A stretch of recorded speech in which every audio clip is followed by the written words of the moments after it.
Nos empreendimentos solidários, nas cooperativas, a gente tem tido uma luta nessa área para ver se a gente simplifica esse processo. Então, o Cláudio e o Rogério vão contribuir com a gente nesses aspectos. Hein? Eu não combinei com os dois quem começa primeiro. Pode ser isso? Então tá jóia. Então nós temos agora é 5 horas, né? 10 para 5. Nós temos 40 minutos para cada um para expor essa.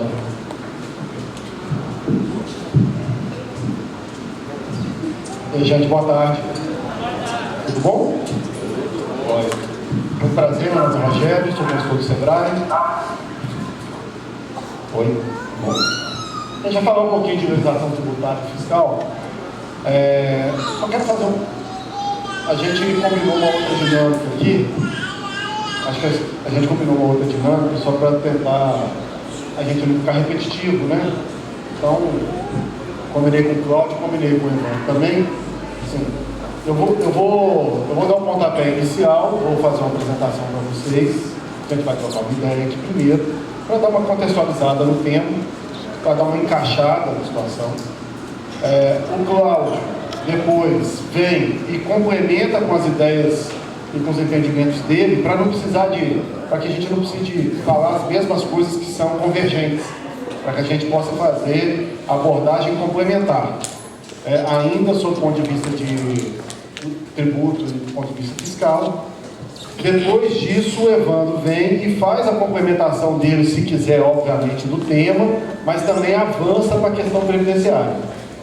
Então, porque senão cada um faria uma apresentação e poderíamos correr o risco de termos 3 falas parecidas, usando um tempo, uma área sombreada de tempo. Então a gente entendeu que assim foi a história. E privilegiar depois o debate com vocês. E aí no debate a gente inverte. No debate a gente inverte. Se as perguntas vierem com caráter previdenciário, o Evandro fala primeiro e a gente complementa. Se as perguntas vierem do seu ponto de vista tributário e fiscal, o Cláudio fala primeiro e eu venho e complemento.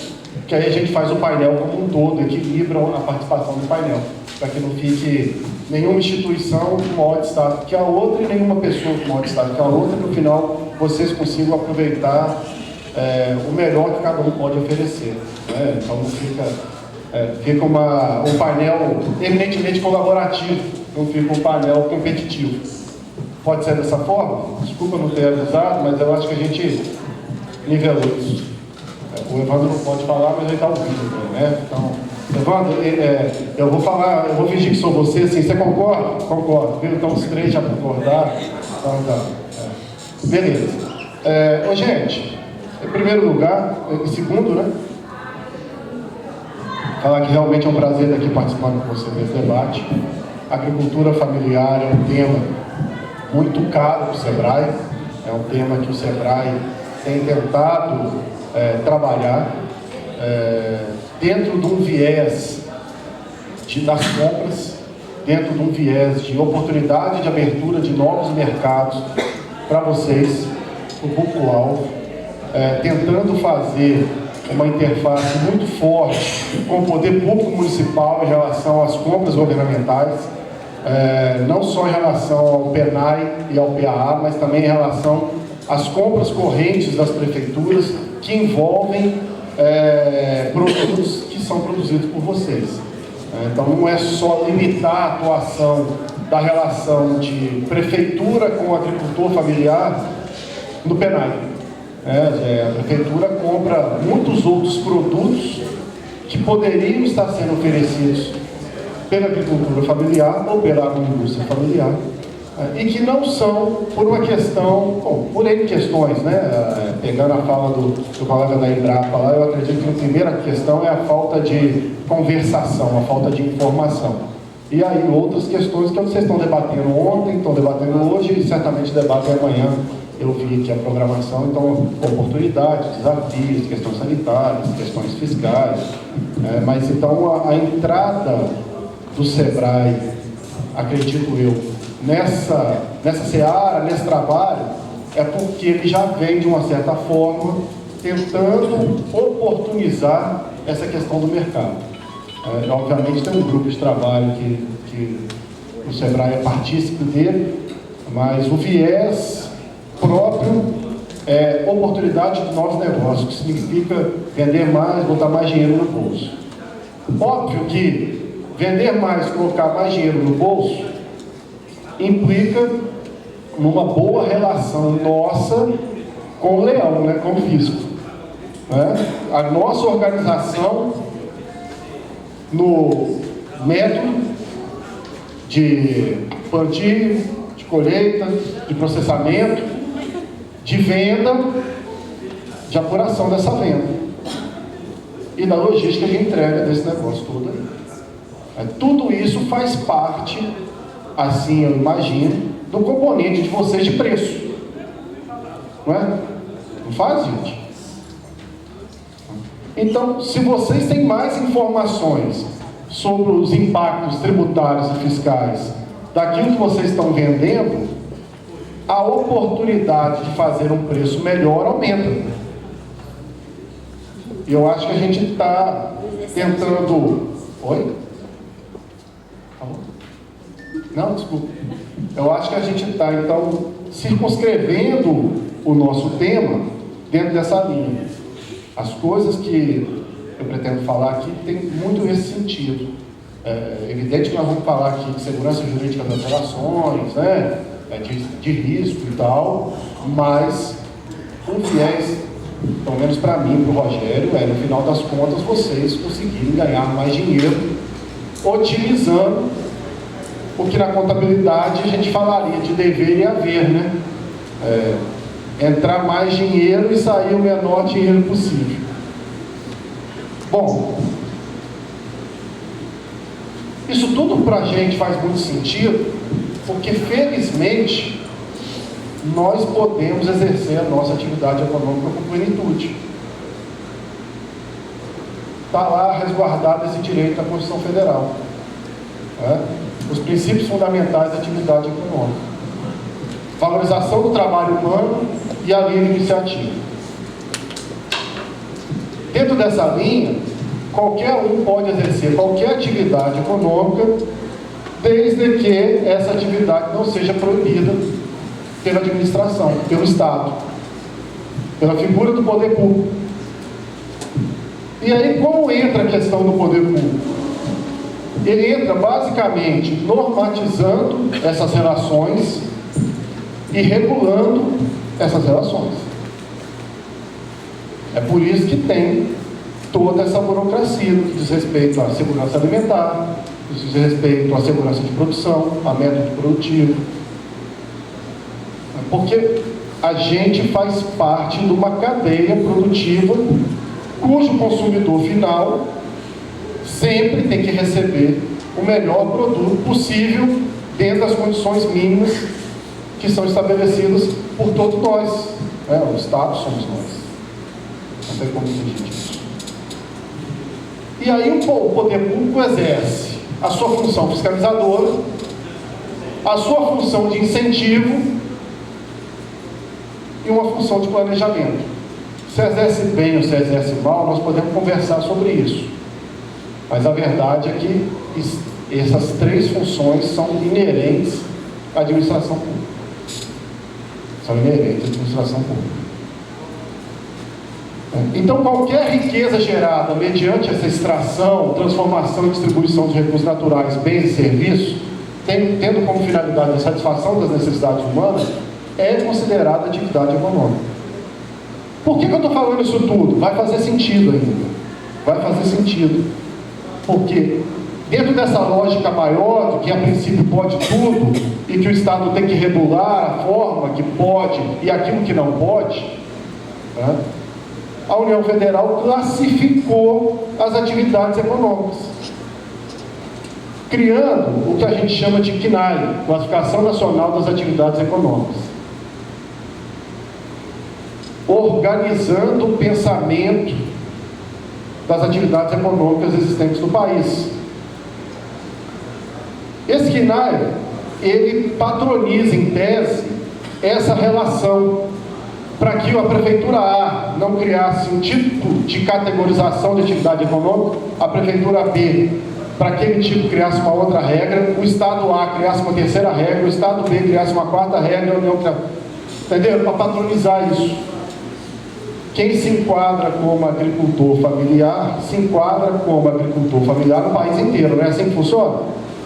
As condições não são as mesmas. A única coisa que altera é o tamanho do módulo rural, mas mesmo assim a quantidade de módulo continua 4, máximo de 4. Viu como está padronizado? Então, só que o agricultor familiar de Belo Horizonte, o tamanho da propriedade dele só pode ter no máximo 20 hectares, porque o módulo rural de Belo Horizonte, se eu não me engano, são 5 hectares. E o agricultor familiar de Buritizeiro, de Buriti, se eu não me engano, pode ter uma área de 280 hectares, porque lá o módulo rural é de 70, se eu não me engano. Módulo fiscal, desculpa, gente, perdão, módulo fiscal, estou falando rural e fiscal, perdão. É de 70 hectares. Isso só que é flexível. Mas as condicionantes são as mesmas. Por que eu estou dizendo isso? Porque lá na seção A do CNAE, diz lá, agricultura, pecuária, produção florestal, pesca e aquicultura. E na C, indústria de transformação. Olha só, nós estamos falando de agroindústria familiar. Vocês são A ou C? Vocês são A ou C? A ou C? Os dois? Depende. Nós vamos refletir sobre isso. Né? O que diz lá na seção A? Isso padronizado pelo governo federal, hein, gente? O que tem que ser seguido por todos os outros. Acho que está muito claro, mas olha só. A agricultura, pecuária e serviços compreende a exploração ordenada dos recursos naturais, vegetais e animais em ambiente natural e protegido, o que abrange as atividades de cultivo agrícola, de criação e produção animal, de cultivo de espécies florestais para a produção de madeira, celulose e para a proteção ambiental, de extração de madeira em florestas nativas, de coleta de produtos vegetais, exploração de animais silvestres, a pesca, crustáceos, moluscos também, assim como a agricultura, criação e cultivo de animais e produtos do meio aquático também fazem parte da seção A, o cultivo de produtos agrícolas e a criação de animais modificados geneticamente. Produto primário A. Ninguém tem dúvida. Ninguém tem dúvida, não é assim? Produto primário A. Aí veio a Receita Federal, se valendo dessa classificação, porque não poderia ser diferente, e cria a tabela dos códigos e denominações. Aproveita. E o que diz a tabela da Receita Federal, a classificação da Receita Federal? O processamento. Receita Federal não está falando isso, hein, gente? O processamento na unidade de produção agrícola de produtos agrícolas ou pecuários provenientes de produção própria classifica-se no mesmo código da atividade da produção. Ou seja, produto processado dentro do seu ambiente tem que ser considerado A e não C.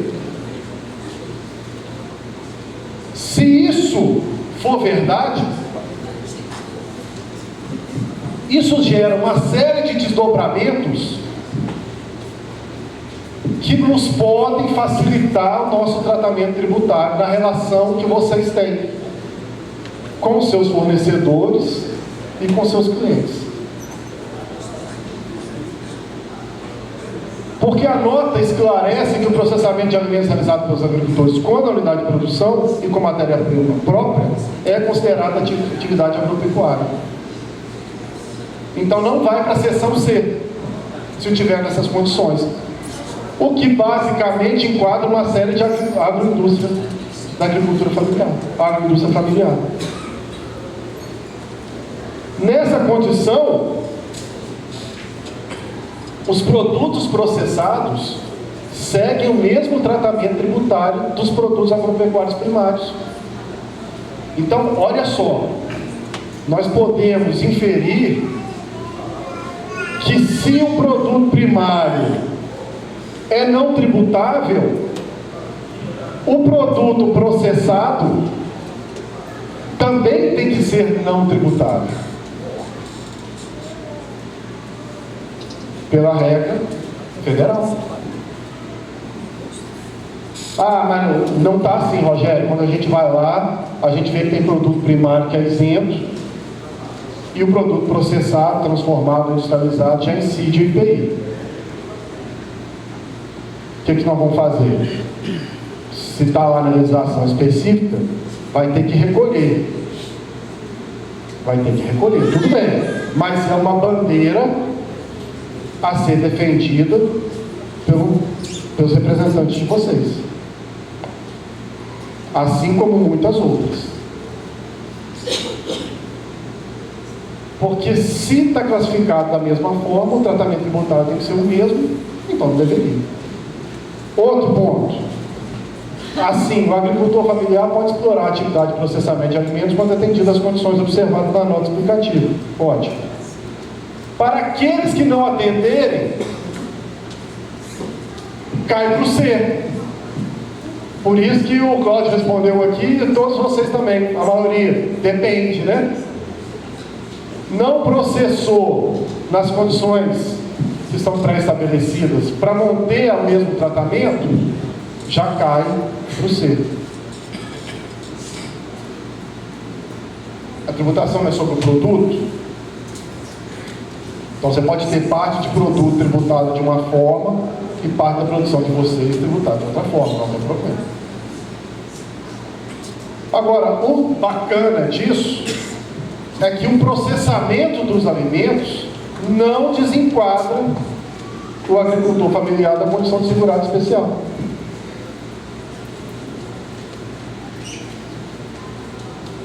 Está lá no artigo 12, parágrafo 9 da Lei 8.212. Utilização pelo próprio grupo familiar na exploração da atividade do processo de beneficiamento ou industrialização artesanal, na forma do parágrafo 11 do artigo 25 dessa lei, uma vez que os produtos resultantes dos processos de beneficiamento ou industrialização artesanal devem ter o mesmo regramento tributário, mais uma vez. Se era a seção A, deveria continuar a seção A. Vamos pensar, gente. Bandeira que você já deve estar defendendo. Eu não sei. Estou trazendo isso para a gente discutir, para a gente refletir. Se o conceito de industrialização artesanal usado pela lei for o mesmo de industrialização rudimentar, usado pela mesma legislação, em momentos distintos, todos esses processos deveriam ter o mesmo tratamento. Então, processo de lavagem, limpeza, descaroçamento, pilagem, descascamento, lenhamento, pasteurização, resfriamento, secagem, fermentação, embalagem, cristalização, fundição, carvejamento, cozimento, destilação, moagem, torrefação, deveriam ter o mesmo tratamento.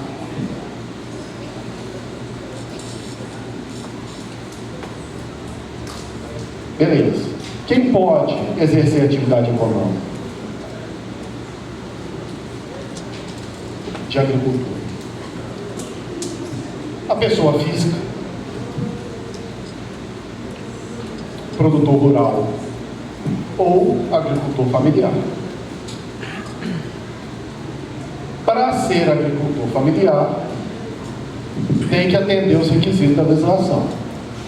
Não deter qualquer título, área maior do que 4 módulos fiscais, utilizar predominantemente mão de obra da própria família nas atividades econômicas do seu estabelecimento, ter renda familiar predominantemente originada dessas atividades econômicas e dirija seu estabelecimento, tem que dirigir o estabelecimento com a sua família. Não são essas condições? Beleza. Para efeito de ICMS, o Estado de Minas, que é o responsável pela regulação do ICMS, dividiu em dois grandes blocos de categoria de pessoa física. Então você tem um produtor rural, pessoa física, né? É aquele que não está inscrito no CNPJ. Essa é a definição da lei. Quem não está inscrito no cadastro, no registro CNPJ e comercializa, obviamente, é produtor rural, pessoa física. E aí tem que se cadastrar no Sistema Integrado de Administração da Receita Estadual como tal. Mas também tem outro tipo de produtor rural, pessoa física, que pode também trabalhar nessa linha, que é o produtor rural da agricultura familiar. Esse não está inscrito nesse cadastro. Não precisa de estar. Desde que filiado a uma cooperativa, uma associação, e essa instituição esteja cadastrada no cadastro de contribuintes. Todo produtor tem que estar cadastrado? Não. O produtor rural da agricultura familiar pode não estar cadastrado, desde que filiado a uma instituição, associação ou cooperativa, e essa associação cooperativa esteja cadastrada. Nós vamos ver o motivo disso, vocês já sabem, né? Mas a gente vai ver passo a passo para chegar. Agora, nós temos que adequar isso ao MEI. Porque o MEI ficou perdido dentro dessa lógica. O MEI ficou perdido dentro dessa lógica. Ah, Rogério, não. Porque o MEI tem CNPJ. O MEI, o empreendedor individual registrado passa a ter CNPJ, então já é cadastrado como empresa. Ele já é cadastrado como empresa. Mas ser cadastrado como empresa faz com que alguns dos benefícios que são realizados pelo produtor rural da agricultura familiar não sejam estendidos para a empresa. Então nós temos que rever, porque aí vira contrassenso, né? Facilito de um lado e tiro do outro. Bem, é melhor ser produtor rural pessoa física ou é melhor ser produtor rural da agricultura familiar? Na maioria das vezes sim, em alguns casos a gente já até conversou que não, legal, depende. O meu papel aqui é tentar trazer o maior número de características possíveis para que a gente possa entender qual é o nosso melhor papel, dependendo da situação que a gente está colocado. Eu vou traçar um paralelo para vocês, uma coisa que a gente conversa muito com as prefeituras. A prefeitura, geralmente, para fazer compra, ele tem que licitar, né? Vocês já ouviram isso? E aí existem modalidades de licitação. Uma chama carta convite, outra chama tomada de preço, outra chama concorrência pública, outra chama pregão. Aí você pergunta assim, geralmente eu faço essa pergunta quando você está com o servidor público: qual que é a melhor modalidade? Aí a maioria fala assim, pregão. Eu falo assim, depende. Porque dentro dessa situação hipotética, o pregão já não é melhor. O melhor é saber as 4. Porque na hora que você sabe das 4 e você precisa de aplicar, você aplica melhor para aquele caso concreto. Aqui é a mesma coisa. A tendência de falar que o produtor rural da agricultura familiar é uma posição melhor é uma tendência acertada, porque traz mais benefícios, mas não é sempre. Em alguns casos a gente pode trabalhar sobre outra lógica. Acho que o Cláudio vai comentar sobre isso, inclusive o formal, né, Cláudio? Podemos. Bom, o produtor rural da pessoa física tem que se inscrever no cadastro, como nós já falamos. O da agricultura familiar não precisa. desde que filiado à cooperativa ou associação do Sintran. É menos uma coisa. Né? O tratamento tributário aplicável é diretamente ao produtor, lógico. Ele que vai emitir a nota, ele que vai ter que ter os livros, ele vai ter que fazer o acompanhamento fiscal. O produtor rural, pessoa física.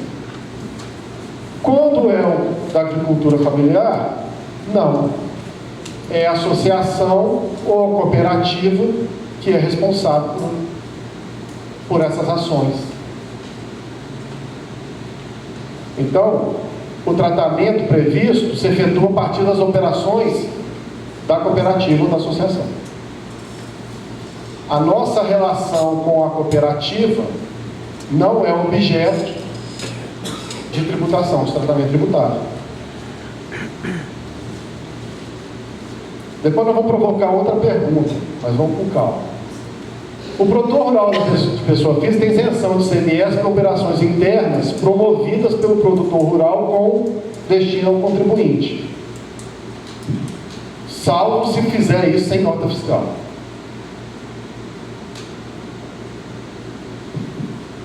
O da agricultura familiar, ele tem a isenção nessa operação de remessa entre dele para a cooperativa ou associação, da associação da cooperativa para ele. Na verdade, nem é isenção, é imunidade. Se for cooperativa, é ato cooperado. Mas o regulamento do ICMS traz a palavra isenção porque juntou cooperativa e associação no mesmo pacote. Trabalhar dessa forma, em tese, facilita na venda dos produtos. Facilita na aquisição de bens e de mercadorias para emprego na produção. Compra na quantidade. A saída dos produtos são acobertados pela nota fiscal emitida pela entidade, seja associação ou cooperativa, que são as operações que recebem o tratamento tributário. De qualquer forma, o Conselho Nacional de Secretário de Fazenda, o CONFAS, já criou uma faixa de isenção de ICMS devido às operações de saída de gênero alimentício produzido por um agricultor familiar que se enquadra no PRONAF e que se destina ao atendimento da alimentação escolar, do PENAI. Produtos vendidos para o PENAI não incide ICMS. Se for primário, obviamente que não incide IPI. 99% das vezes. Depende do então dá um salmão lá, não sei o quê, mas a escola não está comprando isso. Ainda. O produtor rural, pessoa física, é proibido de aproveitar uma coisa que no direito tributário se chama crédito presumido. Ao passo que o produtor rural da agricultura familiar pode aproveitar. O que é esse tal de crédito presumido? É a substituição do crédito passível de ser apropriado por um determinado percentual relativo ao imposto debitado. Exemplo. Simplificando. Tal operação tem uma incidência X, mas como ela é feita por vocês, eu já vou presumir que ela vai gerar tanto de crédito, independente da forma que vocês estão negociando. A tendência do aproveitamento desse crédito é diminuir o valor final a ser pago. Diminuir o valor final a ser pago. Obviamente, quando a gente não está falando de isenção, né, gente? Obviamente, né? Porque não dá para isentar e querer aproveitar crédito, né? Não dá para vender e ainda querer ser credor do governo. Né? Ó, eu vendi aqui minha batata, estou isento, mas eu quero aproveitar o crédito aqui. Agora, tem uma questão que eu não sei se isso já foi colocado nas discussões lá. Mas o ICMS, a possibilidade do crédito é só da saída, o benefício só se aplica à saída. Que é uma média bondade, uma meia bondade, porque na maioria das saídas, qual que é o ICMS? Mas na maioria dos primários e tal, 0. mas não deixa aproveitar o da entrada. E deveria deixar aproveitar o da entrada. Porque vocês não compram insumos? Quando é cooperativa, não compra insumo? De vez em quando compra equipamento? Então deveríamos pensar numa forma de trabalhar isso com o governo de Minas, privilegiando o princípio da não cumulatividade, deixando aproveitar nas entradas também. Bom, além disso, o produtor rural da agricultura familiar, ele pode criar a fábrica corretiva do agricultor familiar. O produtor rural, pessoa física, não pode. Então vamos falar disso num tópico especial, mas não pode. Os produtos da fábrica têm tratamento tributário diferenciado, redução da base de cálculo, uma redução significativa. Daqueles produtos que incidem 18%, cai para 7%. Daqueles produtos que incidem 12%, traz para 7%. O produtor rural não tem essa possibilidade, ou pessoa física. O que incide 18 vai ficar 18, o que incide 12 vai ficar 12. Então, gente, isso é uma vantagem competitiva de preço, óbvio. Ou de lucro. Ou de lucro. E, obviamente, o produtor rural da agricultura familiar tem preferência nas vendas dos produtos para os programas sociais do governo federal, estadual e municipal. Eu trouxe o PENAI como exemplo. Tem lá na resolução do PENAI, do FNDE, em cada grupo de projetos será observada a seguinte ordem de prioridade para a seleção, quer dizer, para compra, para aquisição. Os grupos formais, primeiro, sobre os informais. E os informais sobre os físicos, os individuais. Então, quem está sozinho dessa lógica, nesse momento é pior.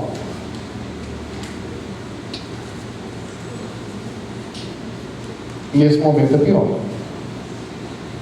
Rogério, em alguns momentos isso não faz diferença.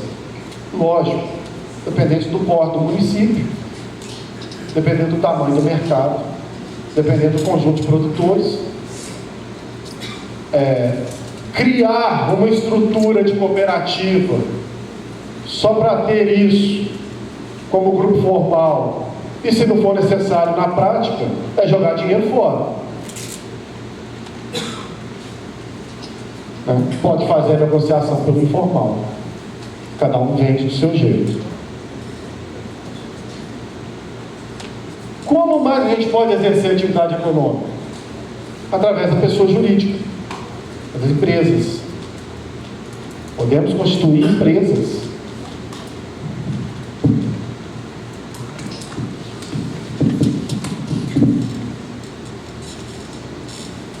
Considera-se empresário quem exerce profissionalmente essa atividade.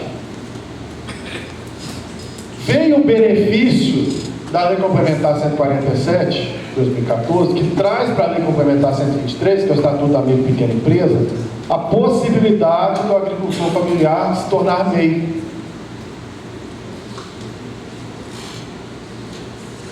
Isso é bom ou é ruim?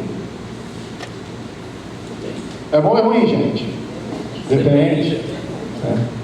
É bom saber que pode virar. Então, aonde favorecer, vira. Aonde não favorecer, não vira. Desmembra. Mas via de regra é bom. Via de regra é bom. Sabe por quê? Porque eu falei para vocês lá, estou interessado em que vocês ganhem dinheiro. Dentro de um ordenamento do mercado, com foco no mercado público, nas compras governamentais. Quando a gente vai analisar a forma que a administração pública... Esquece PENAI, gente. Esquece PENAI. Mas quando a gente vai analisar a forma de aquisição dos órgãos públicos nos modelos tradicionais de compra, quem é MEI tem um salto na frente, assim como quem é microempresa. Exemplo, licitações exclusivas para micro e pequena empresa. O MEI pode participar. Isso significa que se a prefeitura A for comprar, sei lá, 30 mil em um produto, em café, mas que não é para merenda escolar, café para administração pública, ela pode fazer uma licitação exclusiva e o MEI pode oferecer e pode ganhar, pode participar. E se vocês podem ser MEI, vocês podem participar. Porque não é a compra do penário, é a compra da necessidade da rotina da administração. E assim vai. E assim vai. Bom, tem outra forma também de ser pessoa jurídica, que são as associações. E nós vamos meter a mão no vespeiro aqui. Fica tranquilo. Verás que o filho não foge à luta. Associações é a união de pessoas que se organizam para fins não econômicos. Segura aí, porque a gente vai falar de cooperativa e depois a gente trabalha os dois, porque é uma outra forma de exercer atividade econômica.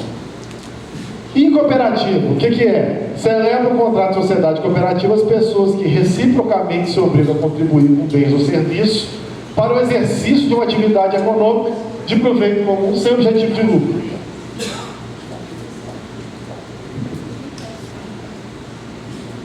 Aí vem a pergunta que eu estou fazendo direto para vocês: o que é melhor? O que é melhor, andar sozinho ou andar acompanhado? Na maioria das vezes, andar acompanhado, né? Porque às vezes, antes só que é mal acompanhado também existe, né? Então, na maioria das vezes, andar acompanhado. E qual companhia que é melhor? Uma associação ou de uma cooperativa? Não sei, vamos ver. Vamos ver.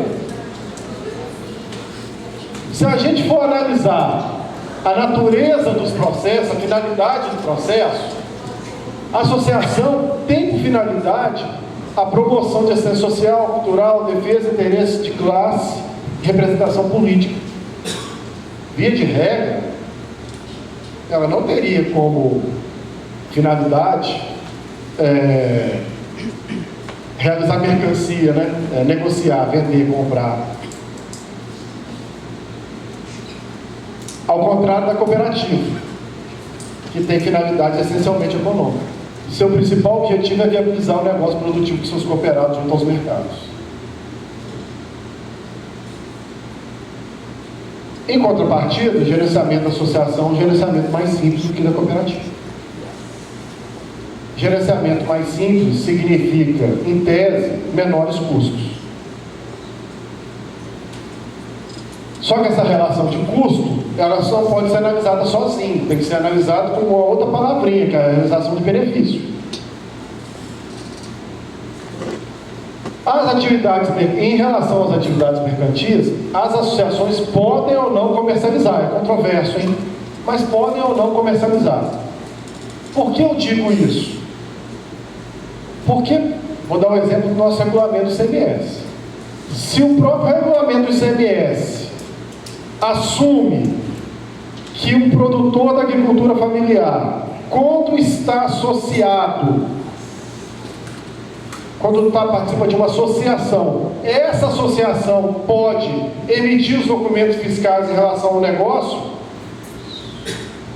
a presunção é que, naquele caso concreto, que a associação pode realizar comércio. Até porque o regulamento, ele tem que sempre equiparar associação cooperativa, no caso do Estado, hein? E as cooperativas, por óbvio, podem praticar qualquer hábito. Bom, agora tem uma questão que é importante. Alguém aqui participa só de associação? Levanta a mão, por favor. Só de associação, não é? Tem uma questão que é importante. Olha só. A lei diz que a associação, quando acaba, o patrimônio da associação não vai para os associados. Tem que ir para uma outra entidade. A lei diz que os ganhos, quando uma associação pratica negócio, a legislação diz que os ganhos são da entidade e não das pessoas que compõem a entidade. Se a gente for olhar esse aspecto, vocês têm que tomar cuidado. Como é que vocês estão fazendo? Porque essa relação de pegar o meu produto, entregar na associação, deixar que a associação venda e parte desse dinheiro da venda voltar para mim, pode ser um complicador futuro. Pode ser um complicador futuro. Não quero botar medo não, gente. Só tem que contar as coisas. Só contar as coisas para que vocês entendam a situação. Em contrapartida, ao contrário, a cooperativa não. Já está claro que os cooperados são os donos do patrimônio. Já está claro que são os cooperados os beneficiários pelos ganhos. Já está claro que a sobra da relação comercial vem para o cooperado. Já está claro que no final do exercício fiscal, os cooperados decidem o que fizeram com o superávit, não pode falar lucro, mas com excesso, se vai ser reaplicado ou se vai ser distribuído, e se for distribuído, é para os cooperados. É uma relação mais segura, sem sombra de dúvida. Nesse ponto é uma relação mais segura, sem sombra de dúvida. Obrigações fiscais e tributárias. A associação tem que fazer anualmente uma declaração de isenção de imposto de renda. Isenção.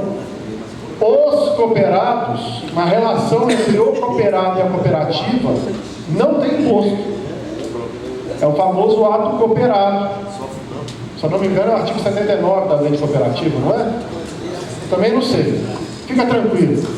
Fica tranquilo. Se eu não me engano, é o artigo... Mas o que interessa é o seguinte: a relação do cooperado com a cooperativa não é tributada. Só é tributada aquilo que a cooperativa faz para lá, em relação ao terceiro. A venda propriamente dita, né? A venda propriamente dita. Outra questão, o ato cooperado, que eu estou conversando aqui com vocês, é imune. Significa que não vai ser tributado nunca. Não, Rogério, nunca. Gente, estou pegando muito pesado, né? Porque se mudar a Constituição, não é nunca. Mas é uma cláusula muito mais consistente.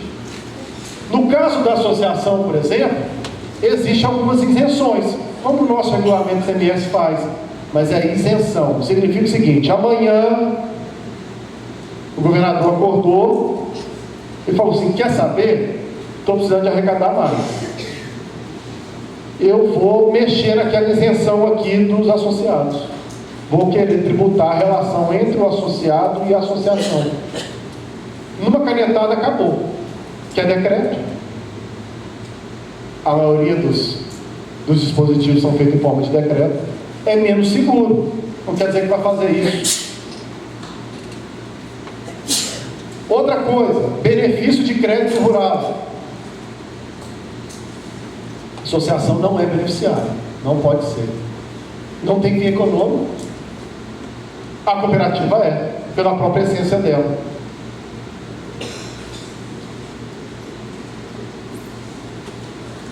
Ao contrário das cooperativas, as associações não contam com a não incidência de ICMS nas operações. Só tem isenções, como eu acabei de falar. Eu trouxe exemplos. Por exemplo, na lei estadual 1480, está lá a isenção da tributação nessa relação entre a associação e o associado, entre agricultor familiar e a associação. E está lá também a isenção da cooperativa. Só que a isenção da cooperativa é erro técnico. A isenção do associado é benefício para o associado. A isenção do associado pode ser tirada a qualquer momento. A isenção da cooperativa não, porque o termo técnico não é isenção, é imunidade. Então isso implica alguns riscos. Primeiro, passivo tributário. Riscos, hein, gente? Não quer dizer que a gente tem que desesperar agora, não. Mas quem trabalha com direito tributário, trabalha com planejamento tributário. E análise de risco é uma das coisas, não é, não, Ariana? Ou seja,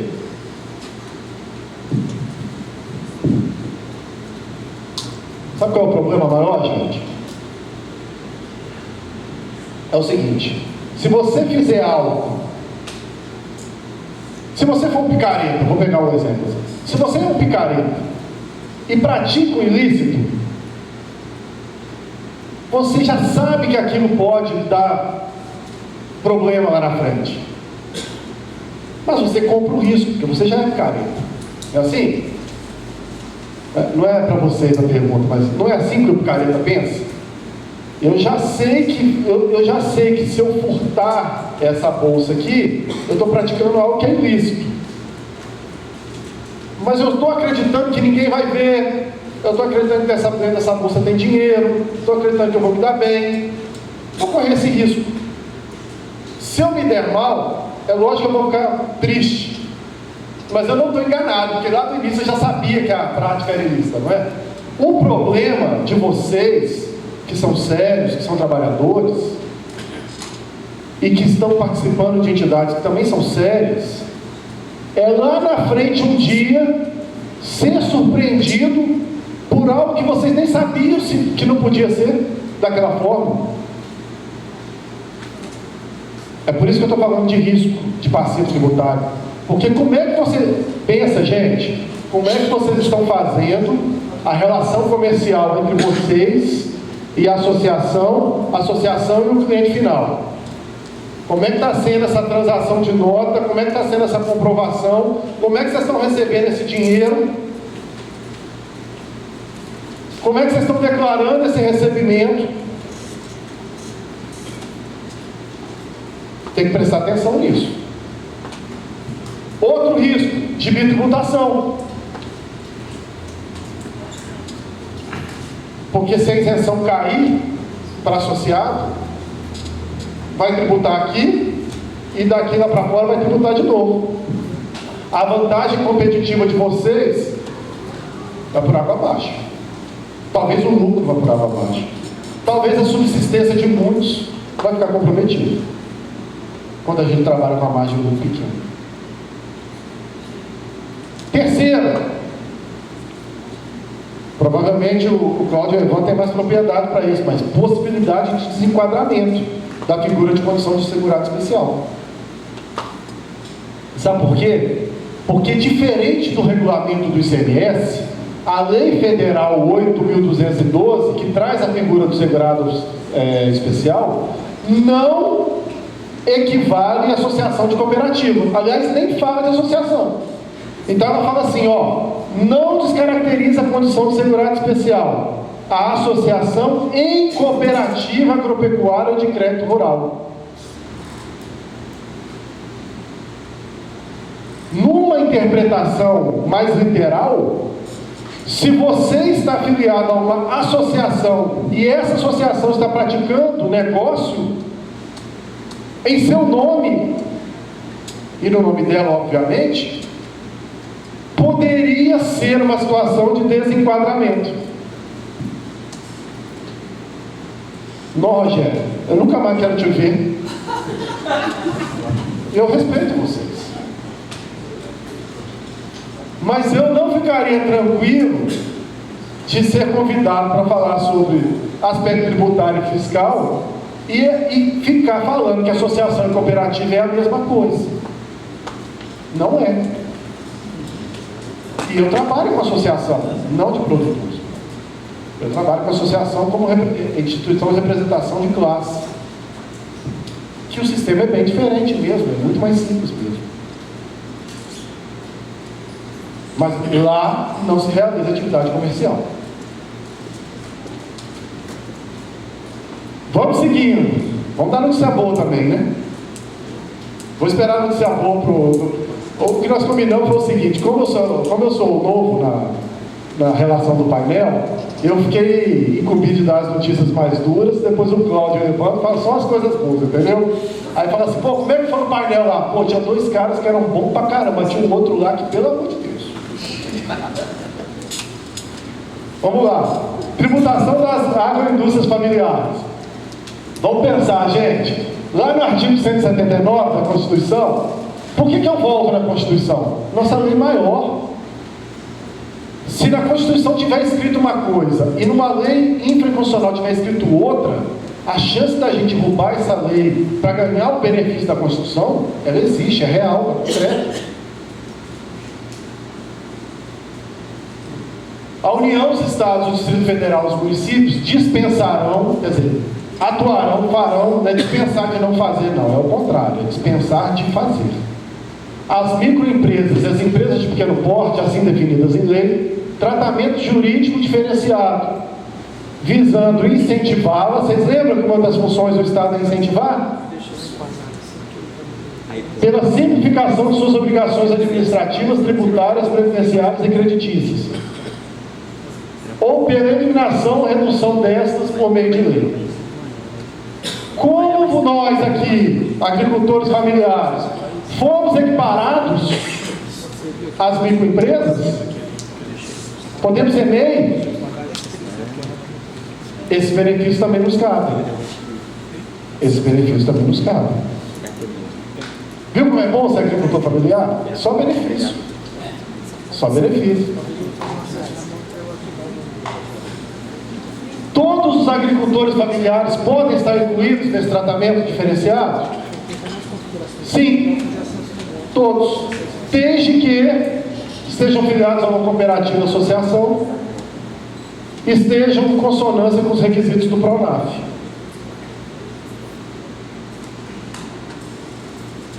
Explorar parcela de terra, residir na propriedade ao local próximo, não ter mais de 4 módulos fiscais, ter pelo menos 50% da renda oriunda dessa exploração, ter o trabalho familiar como predominante na exploração do estabelecimento, utilizando apenas eventualmente o trabalho assalariado, ou em alguns casos nenhum, ter obtido renda familiar bruta anual de até 360 mil nos últimos 12 meses.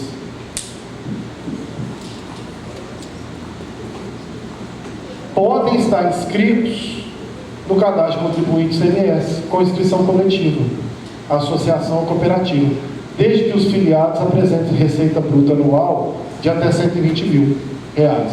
Olha só. Já no primeiro momento a gente já verifica que tem um contrassenso aí, não é? Porque lá atrás eu falei de 360 mil e aqui falei de 120. Aqui é o regulamento estadual do ICMS. Por que é 120? Não sei. E não me interessa mais, porque me interessa abrir essa amplitude para 360. Porque se vocês são enquadrados dentro da lei complementar 123, e lá o parâmetro para saber quem é microempresa é até 360 mil, eu quero esse benefício para cá também. Eu quero tentar trazer esse benefício para cá. Mas enquanto isso não acontece, a regra é 120 mil. Não ouvi. Não, por ano.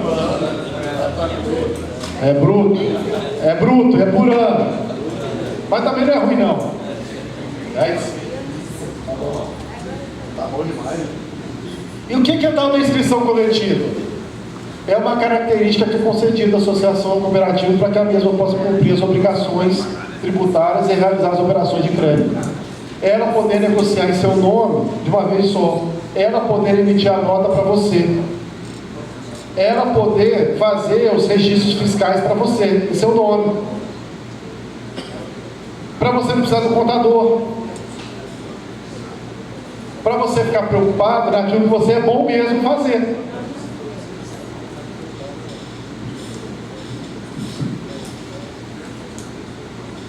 Então, ela emite a nota, ela paga o imposto, óbvio que desconta de você na transação, né?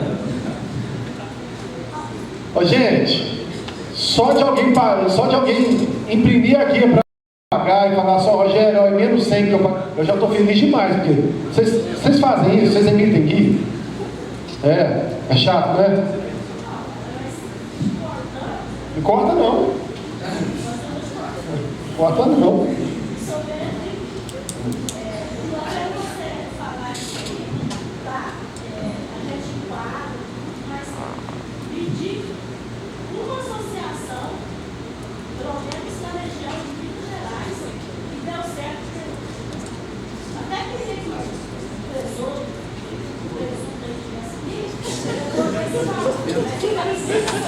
Sei não. Sei não, vou deixar essa pergunta para você.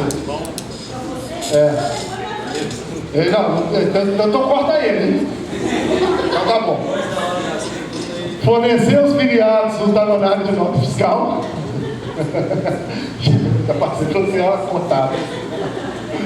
Manter o controle das operações individualizado. Então, assim, olha que bacana. Tem uma instituição que já está fazendo isso no meu nome e ela acompanha para eu não estourar, para eu não passar de 120, para eu não desenquadrar. E exige do cooperado ou do associado uma declaração que o mesmo não é empresário, para que ela tenha segurança jurídica da relação dela. Porque vamos supor que se você mentiu, mas assinou uma declaração falsa, a cooperativa não vai ser punida. Mas se ela não pegou a sua declaração, ela vai ser punida. E aí todos os outros. Então é sério. Tem que ser sério. Rogério, Então, gente... como você falou aí, emitindo a declaração, mas como é feita essa declaração? Tem um modelo de declaração? Pode ser feito? É porque modelo pode ter vários, mas basicamente declaro para os devidos fins que não sou empresário nos termos e tal. Isso já serviria, entendeu? Porque a legislação só exige uma declaração falando que você não é empresário. Agora, você pode fazer uma declaração mais bonita, né? Declara, não tenho isso, não tenho aquilo, me enquadro, não tem problema. Essa é uma relação sua, como é que você chama? Marina? Isso. Relação sua com a sua cooperativa, ou com a sua associação. Pode criar fábrica coletiva, igual eu falei lá atrás. O que é a fábrica coletiva? É uma unidade produtora criada com a finalidade de agregar valor e auxiliar a comercialização dos produtos de vocês. Agregar mais valor. Entretanto, esses produtos têm que ser produzidos a partir de, no mínimo, 70% de matéria-prima proveniente dos produtores da agricultura familiar. E 100% da produção beneficiada ou industrializada tem que ser realizada pelos seus associados ou cooperados. Tem que ser fabricados dentro da área de abrangência. E esses produtos passam a ter um tratamento tributário diferente, que é a redução da base de cálculo. Lembrando, o que era 18 cai para 7, o que era 12 cai para 7.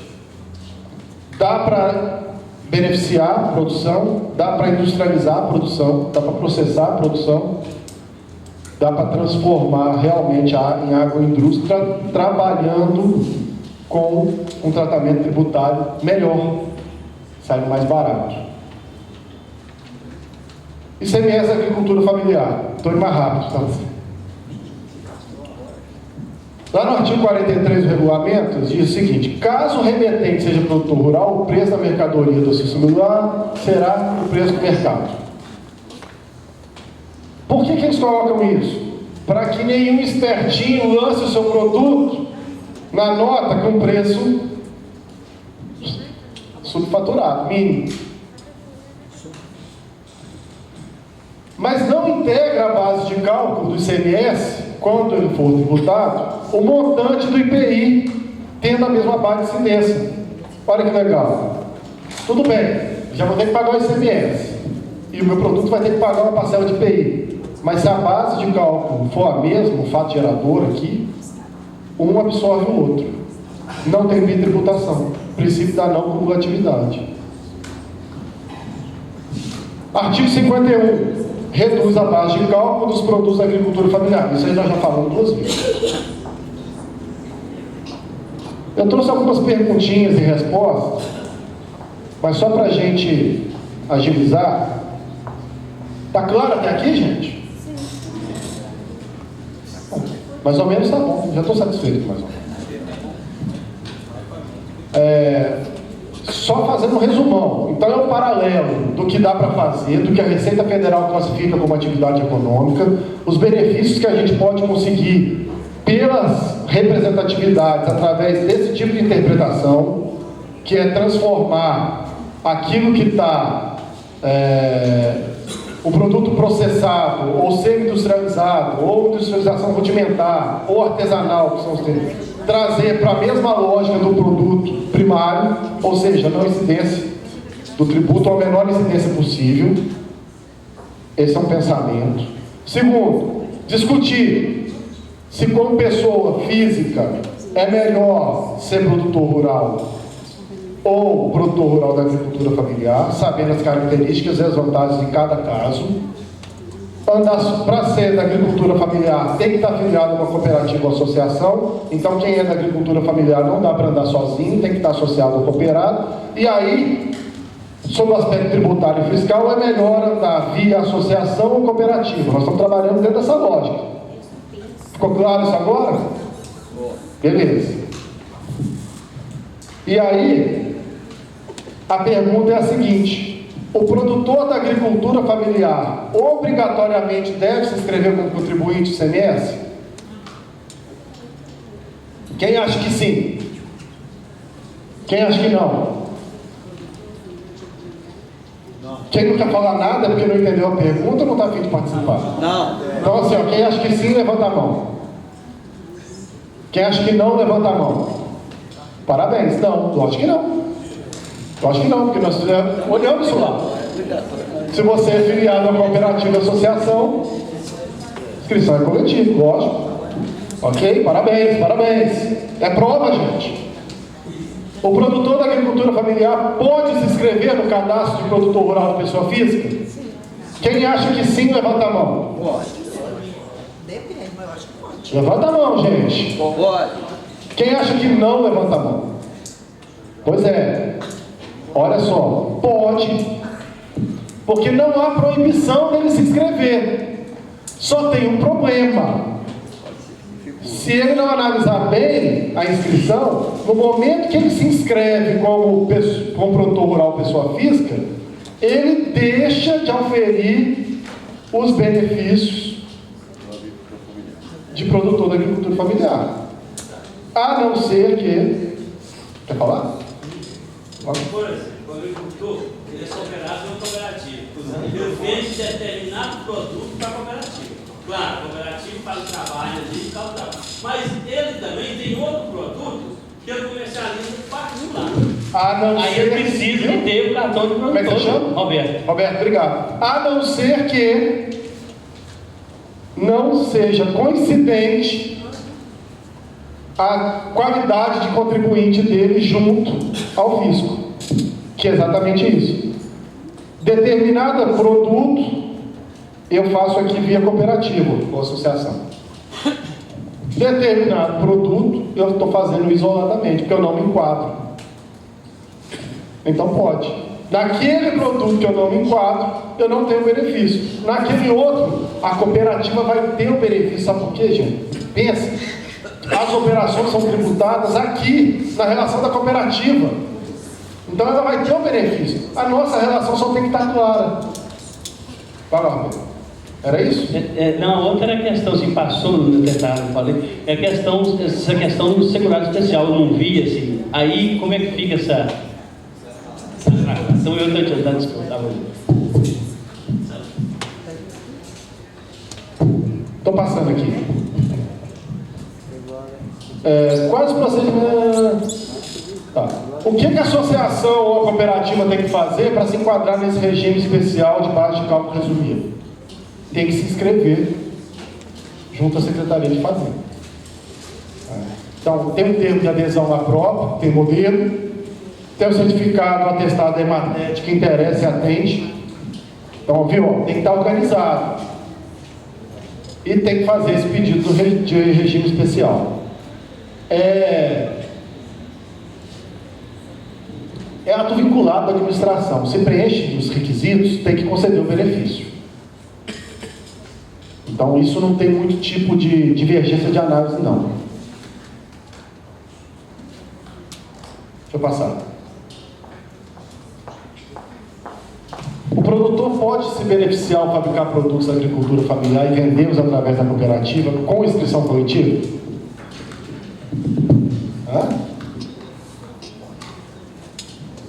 Podemos, né, gente? Nós estamos falando o tempo todo que a cooperativa realiza as nossas operações, se a gente está afiliado. Lembrando que nesse caso da fábrica, pelo menos 70% da matéria-prima tem que ser oriunda da agricultura e 100% da mão de obra da agricultura e tem que ser feito dentro do mesmo ambiente. Será assistido por técnicos da Secretaria de Estado da Agricultura, Pecuária e Abastecimento ou de empresa pública de assistência ou pela SEAP ou pela Emater. Rogério. Oi. Deixa eu te fazer uma pergunta, então. Oi. Boa tarde, né? Meu nome é Preta, eu sou do município de Silveirânia, lá da Zona da Mata. Deixa eu te fazer uma pergunta. Eu posso me inscrever enquanto pessoa física na cooperativa e posso me inscrever, né? Porque nós falamos aqui agora, depende, né, do produto. E eu posso fazer doce de leite, né, que a matéria-prima vem do leite, na Associação de Agricultor? Você pode fazer a inscrição, a sua filiação na cooperativa, a cooperativa de quê? Não, na cooperativa, vamos supor, tem uma cooperativa de leite. Né? Vou pegar o exemplo de venda do produto do leite. In natura. In natura. Eu posso, o leite na cooperativa, beleza, vou ser uma cooperada na cooperativa. Por exemplo, na LAC. Eu vendo, né, como cooperada para LAC. Eu sou uma cooperada da LAC.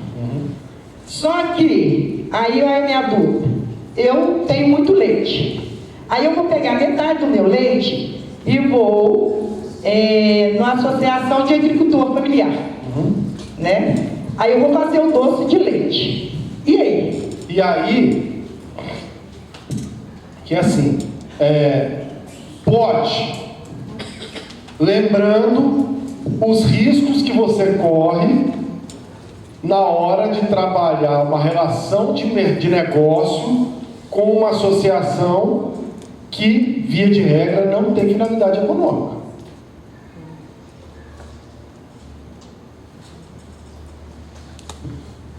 Né?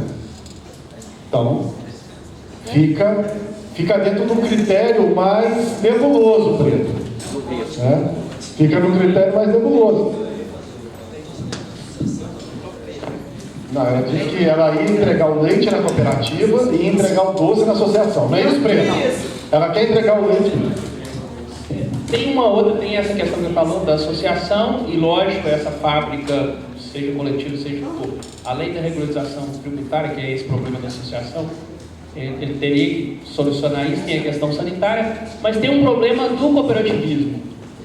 Porque, em geral, quem é cooperado de uma cooperativa, ele se compromete a pegar a sua produção e entregar na cooperativa. Se essa cooperativa, ela consegue absorver toda a produção, provavelmente ela não vai deixar você pegar parte da sua produção, é uma regra interna, do estatuto da cooperativa. Ela não vai deixar você pegar parte da sua produção e destinar a outro mercado, que é isso que você está fazendo. A não ser que no estatuto ela permita isso, mas todas as cooperativas que eu conheço não permitem isso, porque senão você quebra a cooperativa. Eu vou vender a produção, eu pertenço à cooperativa de café, eu vendo uma produção de café para a cooperativa, aí passa um atravessador pagando mais, eu deixo de entregar na cooperativa e pago o atravessador. Você quebra a cooperativa fazendo isso. Então as cooperativas geralmente têm estatutos, têm dispositivos no estatuto que impedem que você pegue a sua produção e comercialize de outra forma. Mas aí é uma coisa interna lá da cooperativa. Você vai estar mentindo para a cooperativa, né, Pedro? Ô Décio, só para a gente acertar aqui, tem o Elton, tem a Ariane também queria ajudar na resposta. Não sei se você fecha, aí o Cláudio, aí a gente poder abrir. Desculpa, eu que abri a palavra. Não, tranquilo. Bom, últimas.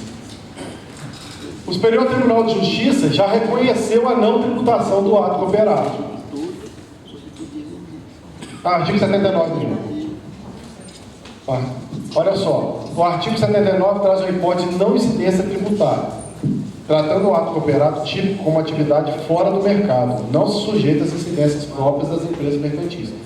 Avançamos, hein? O STJ diz que, além de ser não tributário, não vai incidir nem PIS nem COFINS no ato cooperado. Foi agora, recente, foi publicado agora, tem 15 dias, se eu não me engano. Né? Ou seja, é mais um passo de encontro a pensarmos que a cooperativa é um modelo mais moderno, mais dinâmico, mais atual e com menos riscos do que uma associação. Mas ainda é uma evolução. Categoricamente não está proibido, mas a tendência está nos mostrando que para realizar esse tipo de atividade, caso não seja via pessoa física, a melhor entidade de organização para se trabalhar isso passa a ser a cooperativa. Ok, gente? Essa é a minha primeira parte aqui. Vou passar para o Cláudio, depois o Evandro vai falar e depois a gente toca, depois corta. Obrigado.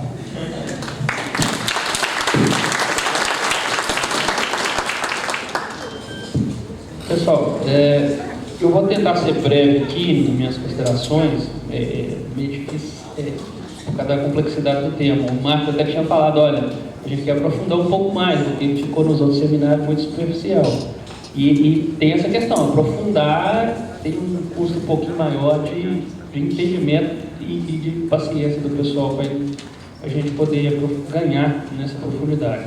Eu vou só colocar algumas questões de ordem prática, porque a gente que trabalha na agricultura familiar, a gente tem uma vivência grande com os problemas do dia a dia, e eu vou tentar ver se eu consigo aproximar essas questões que foram faladas aqui na questão prática do dia a dia e repassar para a turma aí para colocar as questões lá de vocês lá. Eu queria antes agradecer ao convite aqui da FETAEG, agradecer a paciência de vocês estar ouvindo a gente até essa hora e dizer o seguinte, que eu fiquei realmente surpreso com a apresentação do Rogério, uma conversa que a gente teve muito rápido ali, e o cara é bom, viu, gente? É difícil, eu fiquei surpreso pelo seguinte, a gente está trabalhando já tem muito tempo já nessa área da agricultura familiar, com os pontos que são os problemas, os gargalos da legislação da agricultura familiar, e ele, embora ele me falou que já tem algum contato com a agricultura familiar, eu creio que não está há tanto tempo como a gente e não na realidade prática da agricultura familiar. E ele conseguiu pegar da legislação extremamente complexa, não sei se ele falou da Ariane, não pode ser, não sei, mas ele conseguiu pegar os pontos que são onde realmente né? Não, estou falando assim, colar, porque ela sabe onde está que ela está participando do GT. Ele não está participando dessa discussão, mas ele conseguiu trazer e deu tratamento bom, né? Eu realmente fiquei surpreso, parabéns, não é porque você está aqui na frente, não, realmente é bem complexo.